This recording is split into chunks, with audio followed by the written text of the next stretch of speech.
Hello friends, YouTube channel maths knowledge में आपका स्वागत है। हम कॉम्प्लेक्स एनालिसिस स्टडी कर रहे हैं।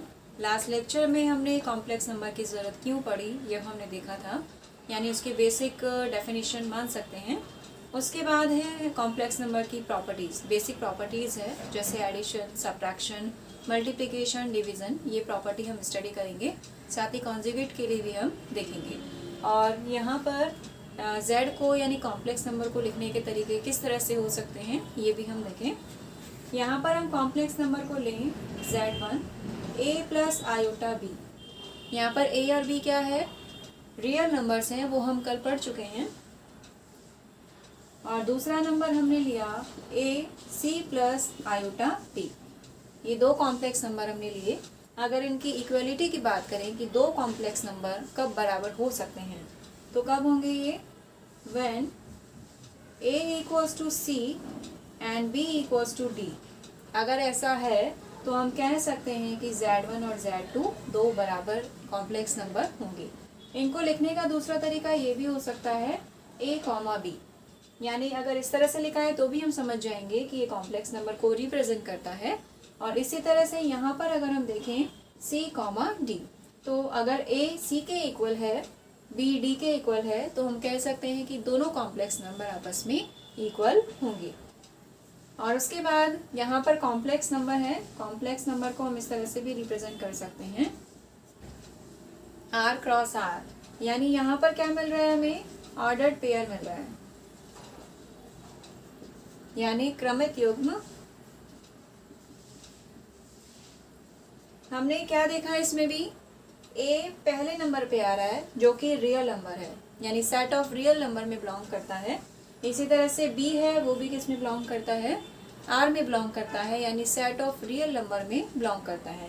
तो इस तरह से दो रियल नंबर्स को अगर हम ऑर्डर्ड पेयर की फॉर्म में लिख रहे हैं तो जो सेट बनेगा वो क्या होगा, c। इसे हम कॉम्प्लेक्स नंबर का सेट कहते हैं।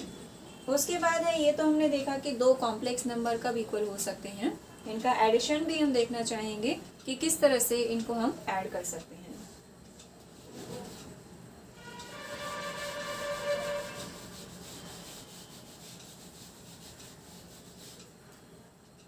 देखें z1 प्लस z2, इसको हमने लिखा a plus iota b plus c plus iota d। तो क्या मिलेगा हमें, रियल पार्ट में रियल पार्ट को हम ऐड करेंगे, ये हमें मिलेगा a plus c plus iota b plus d. और अगर इसको हम पेयर फॉर्म में लिखें, यानी ये आ जाएगा a प्लस सी कॉमा, पहले आप रियल नंबर लिखेंगे, उसके बाद कॉमा लगाना है, और जो सेकेंड एंट्री होगी वो आ जाएगी b प्लस डी।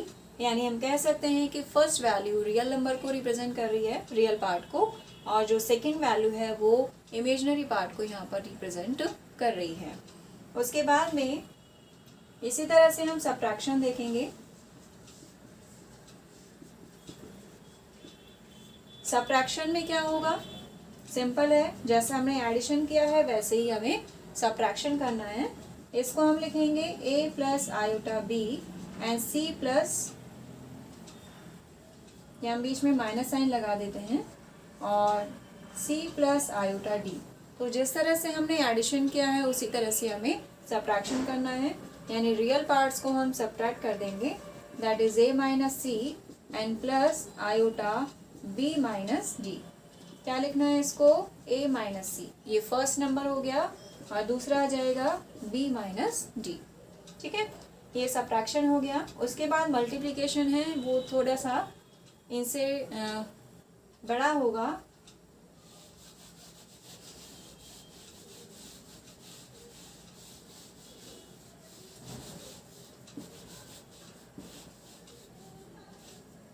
देखिए दो हमने नंबर लिए z1 और z2, और z1 इस तरह से लिया a प्लस आयोटा b, और z2 हो गया c प्लस आयोटा d। इनका हम प्रोडक्ट करेंगे। एडिशन में तो क्या था कि हमने फर्स्ट एंट्री को फर्स्ट एंट्री के साथ ऐड कर दिया, सब्ट्रैक्शन में भी सेम था, ऐसे ही सेकंड को सेकंड के साथ हमने ऐड किया। बट मल्टीप्लिकेशन में ऐसा नहीं होगा। मल्टीप्लिकेशन में आपको a को दोनों के साथ मल्टीप्लाई करके लिखना है, और b को भी इन दोनों के साथ मल्टीप्लाई करके लिखना है। तो देखें इसको आप ऐसे लिखेंगे A C plus iota D plus iota B C plus iota D.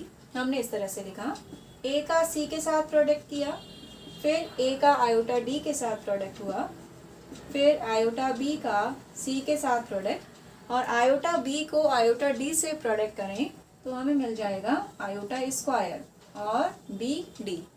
Definition हम पढ़ चुके हैं आयोटा के लिए। आयोटा स्क्वायर किसके इक्वल होगा? -1 के इक्वल होगा।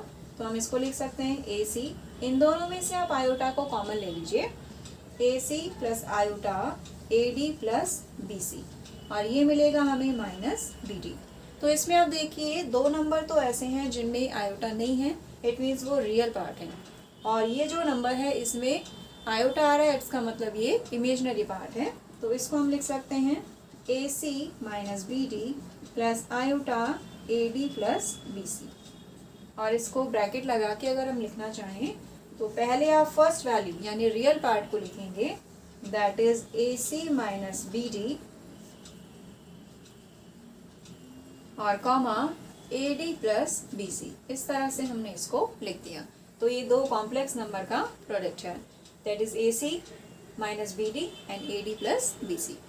और आगे हम डिवीज़न भी देख सकते हैं, उसमें हम कॉम्प्लेक्स नंबर को डिवाइड करेंगे। हमें ध्यान रखना है कि जो डिनोमिनेटर में नंबर है वो 0 नहीं होना चाहिए, क्योंकि अगर डिनोमिनेटर में 0 आया तो रिजल्ट इनफाइनाइट हो जाएगा।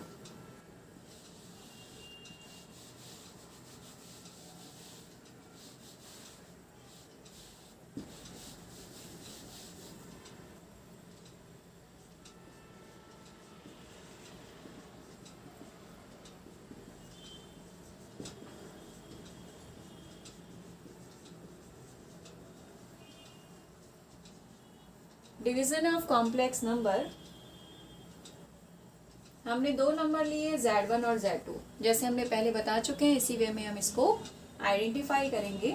और यहाँ मिलेगा a plus iota b upon c plus iota d। अब हमें क्या करना है, यहाँ हम देखें डिनोमिनेटर में हम आयोटा नहीं छोड़ते। इसका एक तरीका होता है इसको हटाने के लिए, जो साइन यहाँ पर है उसका अपोजिट ले लेते हैं, यानी यहाँ पर प्लस साइन है तो हम माइनस साइन लेके इसको ऊपर न्यूमरेटर और डिनोमिनेटर में मल्टीप्लाई कर देंगे। देखें किस तरह से, a plus iota b upon c plus iota d, c minus iota d upon c minus iota d। इस तरह से हमने इसको लिखा। उसके बाद प्रोडक्ट हम कर दें a का c के साथ, फिर a का आयोटा d से प्रोडक्ट मल्टीप्लिकेशन, और आयोटा स्क्वायर -1 बनेगा, एक माइनस यहाँ पर हो रहा है, सो फाइनली ये हो जाएगा प्लस। उसके बाद में ये फॉर्मूला आप लगा सकते हैं a plus b into a minus b, जिसको हम लिखेंगे a square minus b square, यानी c का स्क्वायर और माइनस आयोटा b का स्क्वायर। तो यहाँ से कॉम्प्लेक्स नंबर आप रखिए, that is A C plus B D, और माइनस चाहे आप कॉमन ले लीजिए, आयोटा भी कॉमन ले सकते हैं, a D minus B C upon क्या आ जाएगा सी स्क्वायर। यहाँ से आयोटा का स्क्वायर करेंगे तो माइनस बनेगा, एक माइनस ऑलरेडी एग्जिस्ट कर रहा है, सो माइनस माइनस हम लिख सकते हैं प्लस, और ये मिलेगा हमें डी स्क्वायर। आप इसको सेपरेट कर दीजिए, A C plus B D upon C square plus D square and minus iota A D minus B C upon C square plus D square. तो सॉल्व करने पर ये आ जाएगा, चाहे तो आप इन दोनों को सेपरेट भी करके लिख सकते हैं। अब इसके बाद मॉड्यूलस हम देख लेते हैं।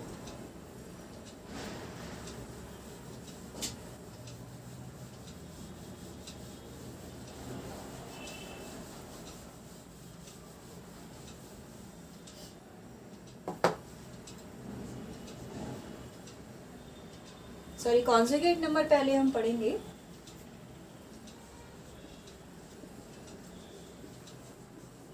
कॉन्जुगेट ऑफ z, सपोज हमें z गिवन है a प्लस आयोटा b, इसका कॉन्जुगेट हम किस तरह से रिप्रेजेंट करेंगे, z बार से, इसके ऊपर बार लगा दिया, और इसको क्या लिखेंगे हम a माइनस आयोटा b, यानी जो b का आयोटा के साथ जो पार्ट है उसको हम साइन चेंज कर देंगे, यानी नेगेटिव हो जाएगा।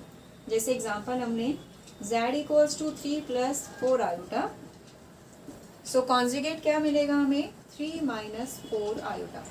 ज़रूरी नहीं है कि हमेशा ये पॉजिटिव आए, ये नेगेटिव भी हो सकता है। यानी z इक्वल्स टू हम ले लें 6 माइनस 7 आयोटा, तो इसका कॉन्जुगेट क्या मिलेगा 6 प्लस 7 आयोटा, ये हम लिख सकते हैं। तो कॉन्जुगेट में आपको क्या करना है, आयोटा वाले पार्ट का यानी इमेजनरी पार्ट का आप साइन चेंज करके लिख देंगे। अगर प्लस है तो माइनस लगाना है, माइनस है तो प्लस लगा देना है। उसके बाद मॉड्यूलस अगर हम देखें, मॉड्यूलस ऑफ z यानी इसको हम कहते हैं मापांक, और कॉन्जुगेट को क्या बोलेंगे हम, संयुग्मी। देखिए इसको हम इस तरह से लिखते हैं, और यहाँ पर a है, इसका स्क्वायर कर दीजिए, दूसरा b है, इसका स्क्वायर कर दीजिए, तो ये मॉड्यूलस हो जाएगा। ठीक है, और अगर इसका स्क्वायर कर दें तो modulus of z square then a square plus b square. आगे भी कुछ प्रॉपर्टीज हैं, एक रिलेशन भी हम देखेंगे।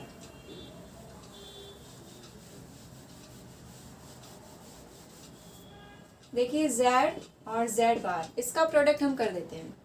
क्या मिलेगा, z हो गया a प्लस आयोटा b, और z बार क्या आ रहा है a माइनस आयोटा b।